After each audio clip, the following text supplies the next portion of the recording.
What's going on, everybody? This video is the demo video, is the breaking stuff video. We're gonna go through everything that I've gone through demoing out my bus.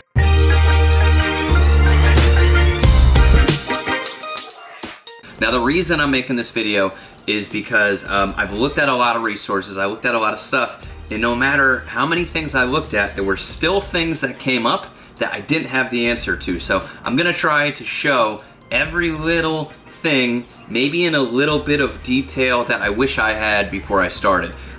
So I'm gonna take you through some of the stuff I learned as I went, and yeah, hopefully it'll help you out in your bus demo. Now, a little context, I don't know much. I'm learning most of what I know about buses and redoing the Skoolie. I'm learning it mostly online. I have a couple knowledgeable friends, but Skoolie.net and different Facebook forums and YouTube channels are where I'm getting my info from. So I hope that gives you a little context about how much of an expert I am. So if you don't know much and you're trying to learn, you're in the right place. If you know a lot, please, by all means, drop a comment and let me know what I'm doing wrong. But I am about to take you through all the steps that I went through in demoing our bus.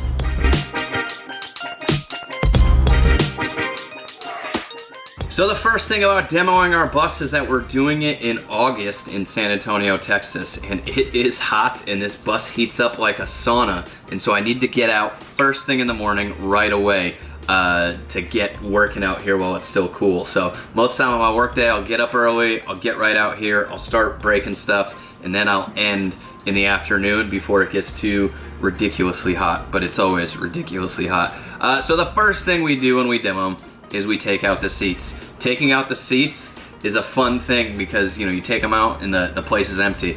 But there are 3 ways that we took out seats depending on where the seat was and what was going on. So the first way and the best way is with the impact wrench and me holding the bolt below the bus. Now what you have to realize, there's a bolt at the top going through the bus with a nut on the bottom. And so if you just spin the top, you're gonna spin the bolt on the bottom and it's not gonna go anywhere. So you have to have somebody holding the bolt tight, holding the nut tight at the bottom while somebody undoes the bolt at the top. And so Pon was up here with the impact wrench using that because that shoots him right out, while I would hold the nut underneath the bus, and that was the easiest way to get to him. But some of the nuts underneath the bus I couldn't get to because there's all sorts of stuff under there. So not all of them I could reach my hand through and around to actually get to the nut with the wrench. And then not all of them, because of the angle under the seats, she was able to get with the impact wrench. So if she couldn't get to those, that's where we had to have the handheld ratchet to ratchet them off. So there was the impact wrench with me holding the nut underneath. There's the ratchet with me holding the nut underneath. And then the ones where I couldn't get to it underneath, we just had to use the angle grinder and grind the tops off of the bolts and knock the seats out that way.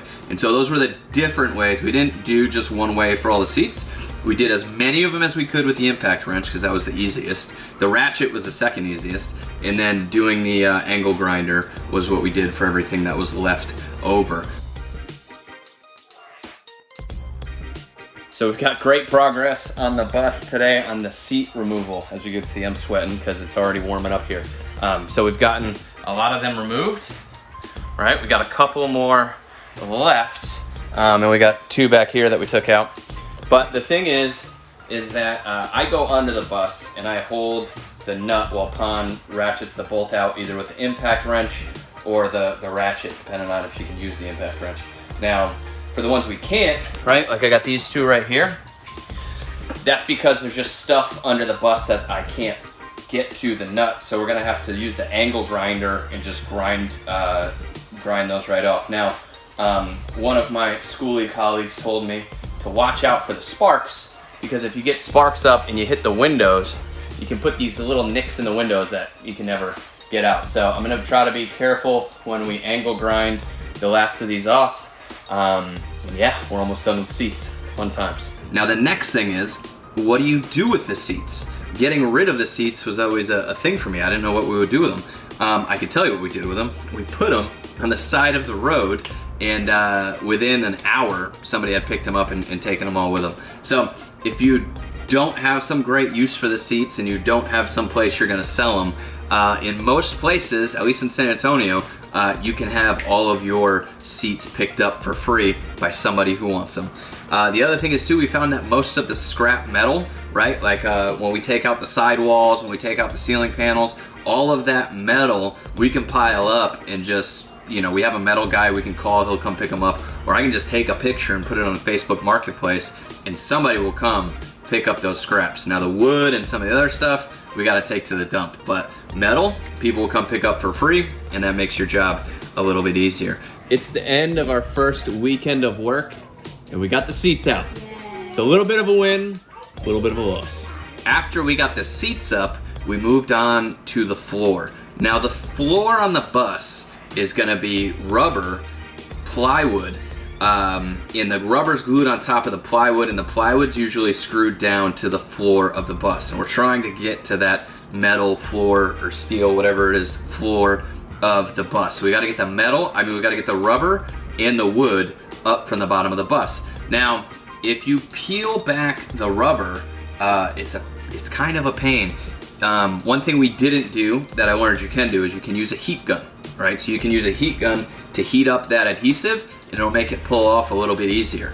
But we didn't do that. What I did was I grabbed the circular saw and I just cut like exactly the rubber and the wood, that depth, and I just cut out sections of it. And then I did peel off the rubber to find some places where there were screws, so I could unscrew it too, where the wood was attached to the floor. And then from there we just pulled up the different sections of the wood with the rubber on top. So I went through with the saw and just kind of cut out sections that seemed like they made sense and pulled the floor out that way.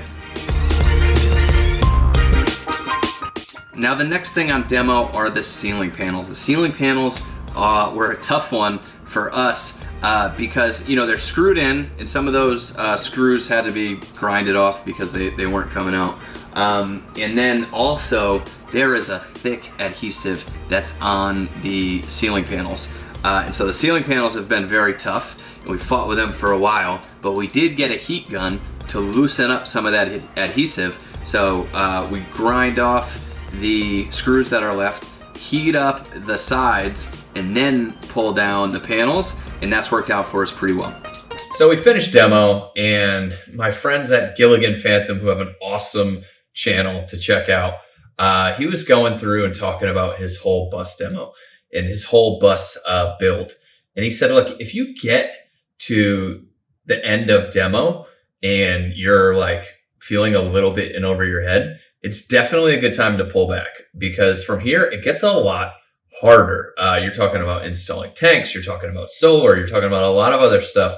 And we had some things come up in our life, like good things, good opportunities, that we knew we were going to have less time for the bus, and we just felt a little bit in over our head. So we went to move on to finding someone else to do the bus, which is a whole other process in and of itself. But that's where we're at, and somebody's on their way right now to pick up the bus. So our next video is going to be about how you go through finding the right person to renovate your bus.